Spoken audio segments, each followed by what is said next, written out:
वैसे तो भोजन में क्या खाएं और क्या ना खाएं, ये लोगों का निजी और व्यक्तिगत फैसला होता है। लेकिन यहाँ हिंदू धर्म में कुछ लोग मांसाहार को निषेध मानते हैं, वहीं कुछ लोग मांसाहार को मान्यता देते दिखाई पड़ते हैं।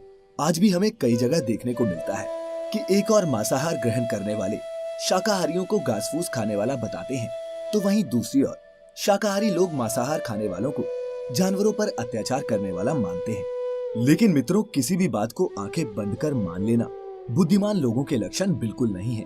इसीलिए आइए जानते हैं कि हिंदू धर्म ग्रंथों में मांसाहार और शाकाहार में से कौन सा भोजन उत्तम माना गया है। नमस्कार और स्वागत है आप सभी का द डिवाइन टेल्स पर एक बार फिर। हिंदू धर्म में मांस खाना मना है या नहीं, इस संबंध में कई लोगों के मन में भ्रम है और इसका कारण कुछ लोगों के मन में वेदों के विषय में बैठी शंका है, जिनकी वजह से वह समझते हैं कि वेदों में पशु बलि, मांसाहार आदि का विधान है। लेकिन मित्रों, ये अर्ध सत्य से ज्यादा कुछ भी नहीं। वेद और पुराण हिंदू धर्म के मुख्य धर्म ग्रंथ हैं। वेदों का सार उपनिषद और उपनिषदों का सार भागवत गीता है। वेदों में पशु हत्या पाप मानी गई है और मांस खाने के संबंध में स्पष्ट मना किया गया है। इतना ही नहीं, वेदों में तो कुछ पशुओं के मांस के संबंध में सख्त हिदायतें दी गई हैं। यजुर्वेद में कहा गया है कि मनुष्यों को परमात्मा की सभी रचनाओं को अपनी आत्मा के तुल्य मानना चाहिए, अर्थात वो जैसे अपना हित चाहते हैं वैसे ही दूसरों का भी हित करें।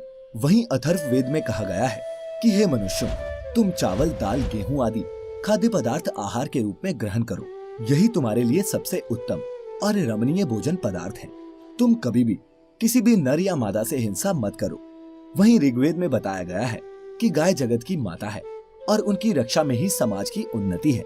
मनुष्यों को उनके समान सभी चार पैर वाले पशुओं की रक्षा करनी चाहिए। गीता में मांस खाने या नहीं खाने के उल्लेख की बजाय अन्न को 3 श्रेणियों में विभाजित किया गया है, सत्व, रज और तम। गीता के अनुसार अन्न से ही मन और विचार बनते हैं। जो मनुष्य सात्विक भोजन ग्रहण करता है उसकी सोच भी सात्विक रहती है। मांस और मदिरा जैसी चीजें तामसिक भोजन कहलाती हैं। इस तरह का भोजन करने वाले लोग अक्सर कुकर्मी, रोगी, दुखी और आलसी होते हैं। गीता के अनुसार सात्विक आहार आयु को बढ़ाने वाला, मन को शुद्ध करने वाला और बल, बुद्धि और स्वास्थ्य को तृप्ति प्रदान करने वाला होता है। जब यही शाकाहारी आहार अत्यधिक खट्टा, नमकीन या फिर ज्यादा तेल मसालों के साथ पकाए जाते हैं तो वह राजसी आहार बन जाता है और ये राजसी आहार दुख, शोक एवं रोग उत्पन्न करता है। ठीक इसी तरह गरुड़ पुराण में भी श्री कृष्ण से जुड़ी एक कथा का वर्णन मिलता है। गरुड़ पुराण की इस कथा के अनुसार बचपन में एक दिन श्री कृष्ण यमुना किनारे एक पेड़ के नीचे बैठकर बांसुरी बजा रहे थे कि उसी समय एक हिरन दौड़ता हुआ वहां आया और उनके पीछे जाकर छिप गया। हिरन बहुत ही डरा हुआ था। तब श्री कृष्ण ने उसके सिर को सहलाते हुए हिरन से पूछा, क्या बात है, तुम इतने क्यों डरे हुए हो? तभी एक शिकारी भी वहां आ पहुंचा और बोला, ये मेरा शिकार है, कृपा करके मुझे इसे दे दे। तब भगवान श्री कृष्ण बोले, हर जीवित प्राणी पर सबसे पहले उसका खुद का अधिकार होता है, न कि किसी और का। ये सुनकर शिकारी को क्रोध आ गया। उसने गरजते हुए कहा, ये मेरा शिकार है, इसे मैं पकाकर खाऊंगा, तुम मुझे ज्ञान मत दो। इस पर भगवान कृष्ण पुनः बोले, किसी भी जीव को मारकर खाना पाप है। क्या तुम पाप के भागी बनना चाहते हो? मांसाहार पुण्य है या पाप, क्या तुम नहीं जानते? तब वह शिकारी बोला, मैं आपके जैसा ज्ञानी नहीं हूँ, मैं क्या जानूं मांसाहार पुण्य है या पाप। मैं तो बस इतना जानता हूँ कि अगर मैंने शिकार नहीं किया तो मुझे खाना नहीं मिलेगा।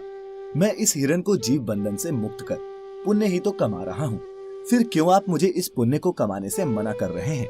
जहाँ तक मैंने सुना है, जीव हत्या तो शास्त्रों में भी उचित बताई गई है। राजा भी तो शिकार किया करते हैं, फिर क्या ये पाप सिर्फ मुझ निर्धन के लिए ही है?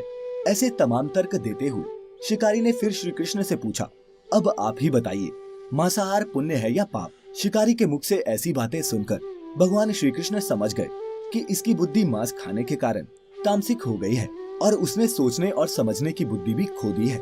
फिर भगवान श्री कृष्ण बोले, मैं तुम्हें एक कथा सुनाता हूँ, जिसे सुनने के बाद तुम ही बताना कि मांसाहार पुण्य है या पाप। वह शिकारी सोचने लगा कि इस कथा को तो मैं सुन ही लेता हूँ, मेरा मनोरंजन भी हो जाएगा और बाद में मुझे इस हिरन का मांस भी मिल जाएगा।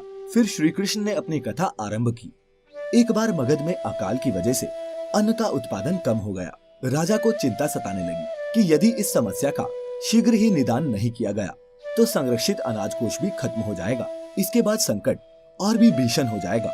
इस समस्या से निपटने के लिए मगध के राजा ने तुरंत ही राज्यसभा में अपने सभी मंत्री और सिपह सलाहकारों को बुलाया और सभी से पूछा कि राज्य की इस खाद्य समस्या को सुलझाने के लिए सबसे सस्ती वस्तु क्या है। ये सुन सभी मंत्रीगण सोचने लगे। चावल, गेहूं, आलू इत्यादि पदार्थों को उगाने के लिए बहुत श्रम करना पड़ता है और उसमें समय भी काफी लगता है। ऐसे में तो कुछ भी सस्ता नहीं हो सकता। तभी शिकार का शौक रखने वाले एक मंत्री ने खड़े होकर महाराज से कहा, महाराज, मेरे मुताबिक सबसे सस्ता खाद्य पदार्थ मांस है। इसके लिए धन भी खर्च नहीं करना पड़ता और पौष्टिक खाना भी मिल जाता है। ये सुनकर सभी सामंतों ने इस बात का समर्थन कर दिया, लेकिन मगध के प्रधानमंत्री अभी भी चुप थे। ये देख राजा ने प्रधानमंत्री से पूछा, आप क्यों चुप हैं? कुछ कहते क्यों नहीं? आपका क्या मत है? इसके बाद प्रधानमंत्री ने कहा, मैं ये नहीं मानता कि मांस सबसे सस्ता पदार्थ है।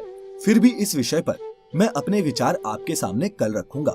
प्रधानमंत्री उसी रात मांसाहार का प्रस्ताव रखने वाले उसी सामंत के घर पहुंचे जिसने ये प्रस्ताव रखा था। सामंत ने इतनी देर रात प्रधानमंत्री को अपने घर आया देखा तो वह घबरा गया। किसी अनिष्ट की आशंका से वह कांप गया। प्रधानमंत्री ने कहा, संध्या को महाराज बीमार हो गए, उनकी हालत बहुत ही खराब हो गई है। राजवैद्य ने कहा है कि किसी शक्तिशाली देह का 2 तोला मांस मिल जाए तो राजा के प्राण बचाए जा सकते हैं। आप महाराज के सबसे निकट हैं, इसके लिए आप जो भी मूल्य लेना चाहें वो ले सकते हैं। आप कहें तो इस काम के लिए मैं आपको 1 लाख स्वर्ण मुद्राएं भी दे सकता हूँ। इसके अलावा एक बड़ी जागीर भी आपके नाम कर दी जाएगी। आप केवल हाँ कह दे, मैं कटार से आपके हृदय को चीरकर बस 2 तोला मांस निकाल लूंगा। ये सुनकर उस सामंत के चेहरे का रंग फीका पड़ गया। वह सोचने लगा कि जब जीवन ही नहीं रहेगा तो लाखों स्वर्ण मुद्राओं का मैं क्या करूंगा और बड़ी जागीर भी किस काम आएगी। वह झटपट अंदर भागा और अपनी तिजोरी से 1 लाख स्वर्ण मुद्राएं लेकर आ गया। मुद्राएं देकर उसने प्रधानमंत्री के पैर पकड़ लिए और गिड़गिड़ाते हुए बोला, महाशय, मैं आपकी 1 लाख स्वर्ण मुद्राओं में अपनी 1 लाख मुद्राएं और मिला देता हूँ। इस पैसे से आप किसी और के हृदय का मांस खरीद लें, किंतु मुझे जाने दे।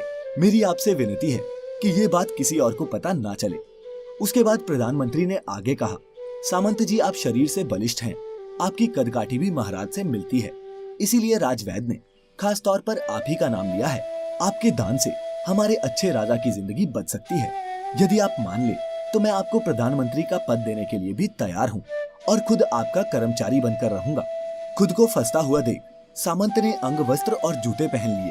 फिर उसने प्रधानमंत्री से याचना की कि मैं इसके योग्य नहीं हूँ। जब प्राण ही नहीं रहेंगे तो मैं प्रधानमंत्री पद का या फिर राजा का सिंहासन भी मिल जाए तो मैं उसका क्या करूंगा। आप चाहें तो मेरा सब कुछ ले लें, परंतु मुझे छोड़ दें। इतना कहकर वह अपने घोड़े की ओर भागा और घोड़े पर छलांग लगाकर बैठ गया। वह अभी चलने को ही था कि प्रधानमंत्री ने घोड़े की रस्सी पकड़ ली और सामंत से बोला, भागने की जरूरत नहीं है, आप आराम से घर पर ही रहो, मैं कहीं और जाकर प्रयास करता हूँ। ये कहकर प्रधानमंत्री वहाँ से चले गए। उसके बाद मुद्राएं लेकर प्रधानमंत्री बारी बारी से सभी सामंतों के घर पहुँचे और सभी से राजा के हृदय के लिए 2 तोला मांस मांगा, परंतु कोई भी राजी ना हुआ। सबने अपने बचाव के लिए प्रधानमंत्री को 1 लाख से 5 लाख मुद्राएं तक दी और इस प्रकार प्रधानमंत्री ने एक ही रात में 1 करोड़ स्वर्ण मुद्राएं जमा कर ली और सुबह होने से पहले ही अपने महल में पहुंच गया। अगली सुबह राज्यसभा में सभी सामंत समय से पहले ही पहुंच गए। सभी यह जानने को बेचैन थे कि राजा का स्वास्थ्य कैसा है, लेकिन कोई भी किसी को रात की बात नहीं बता रहा था। थोड़ी देर बाद राजा सभा में अपने चिर परिचित अंदाज में आए और सिंहासन पर आकर बैठ गए। सभी सामंतों ने देखा कि राजा तो कहीं से भी अस्वस्थ नहीं लग रहे, उन्हें तो कुछ हुआ ही नहीं था। प्रधानमंत्री ने उनसे झूठ बोला। हर सामंत के मन में यही विचार चल रहा था। तभी प्रधानमंत्री ने राजा के समक्ष 1 करोड़ स्वर्ण मुद्राएं रख दी। राजा ने पूछा, ये स्वर्ण मुद्राएं किसके लिए हैं और कहां से आई? तब प्रधानमंत्री ने जवाब दिया, हे महाराज, 2 तोले मांस के लिए इतनी धनराशि जुटाई है, लेकिन मांस न मिला। अपनी जान बचाने के लिए सामंतों ने ये मुद्राएं दी हैं। अब आप ही बताइए कि मांस सस्ता है या महंगा? राजा को बात समझ आ गई। उन्होंने प्रजा से अतिरिक्त परिश्रम करने का निवेदन किया और राजकीय अनाज भंडार में से अनाज निकालकर श्रमिकों को दिया। राजा ने तुरंत ही पौष्टिक सब्जियों की खेती का आदेश दिया। सिंचाई की व्यवस्था को भी दुरुस्त करवाया गया। वो 1 करोड़ स्वर्ण मुद्राएं इसी कार्य के लिए और श्रमिकों के कल्याण के लिए खर्च की गई। साग सब्जी इतनी तेजी से उगी जिससे प्रजा का कल्याण भी हुआ और पौष्टिकता भी मिली। कुछ समय बाद मौसम अनुकूल हुआ और खेत लहलहाने लगे और इस तरह राज्य का खाद्य संकट दूर हुआ। स्वयं परमात्मा से ये ज्ञान पाकर शिकारी परिपूर्ण हो गया और उसे ज्ञान की प्राप्ति हो गई। वह जान गया था कि महानता जीवन लेने में नहीं बल्कि जीवन देने में है। शिकारी ने भगवान के आगे हाथ जोड़े और वहां से चला गया। उसने कसम खाई कि वह अपने संपूर्ण जीवन में किसी को भी कभी चोट नहीं पहुंचाएगा। तो मित्रों, जीवन का यही मूल्य भगवान श्री कृष्ण हमें इस कथा के जरिए समझाना चाहते हैं कि हम ये ना भूलें, जिस तरह हमें अपनी जान प्यारी है उसी तरह सभी जीवों को भी अपनी जान प्रिय होती है। तो दर्शकों, इस कथा को जानने के बाद अब ये आप पर निर्भर करता है कि आप कौन सा आहार ग्रहण करना चाहते हैं। परंतु विज्ञान भी इस बात को प्रमाणित कर चुका है कि हमारे शरीर के लिए मांसाहार की अपेक्षा शाकाहार भोजन ज्यादा फायदेमंद है। वैज्ञानिकों की माने तो जहां एक और शाकाहार हमारे शरीर में रोग प्रतिरोधी क्षमता को बढ़ाने का काम करता है, तो वहीं दूसरी ओर शाकाहार से हमारी आयु भी बढ़ती है। लेकिन कुछ लोगों के मुताबिक कुछ धर्म ग्रंथों में मांसाहार को सही बताया गया है, परंतु ये सारे भ्रम उन ग्रंथों में वर्णित मंत्रों और श्लोकों के गलत अर्थ के प्रचार प्रसार और हिंदुओं में होने वाली पशु बलि के कारण फैले हुए हैं। जिन जीवों को मारकर आप खा रहे हैं उन्हें तो प्राण बचाने का अवसर भी नहीं मिलता। बर्बरता सिर्फ वही नहीं है जहाँ इंसान का रक्त बहता है, बर्बरता उसे भी कहा जाता है जहाँ स्वार्थ के लिए किसी जीव की हत्या कर दी जाए। अंत समय आते आते हम जिंदगी भर के पापों के लिए सुकर्म करने की कोशिश करते हैं, परंतु हम ये भूल जाते हैं कि जब वह जीव हमारे लिए काटा गया और हमारे लिए तड़पा, तो उसका श्राप हमें इस जीवन में ही नहीं बल्कि अगले जीवन तक नहीं छोड़ता। तो दर्शकों, उम्मीद करता हूँ कि आपके कई भ्रम इस वीडियो को देखने के बाद टूटे होंगे। अगर आपको आज की हमारी ये वीडियो पसंद आई है तो इसे ज्यादा से ज्यादा लाइक और शेयर करें। साथ ही ऐसी और भी पौराणिक और आध्यात्मिक वीडियोस देखते रहने के लिए हमारा YouTube channel the divine tales अभी के अभी सब्सक्राइब कर लें। फिलहाल हमें इजाजत दें। आपका बहुत बहुत शुक्रिया।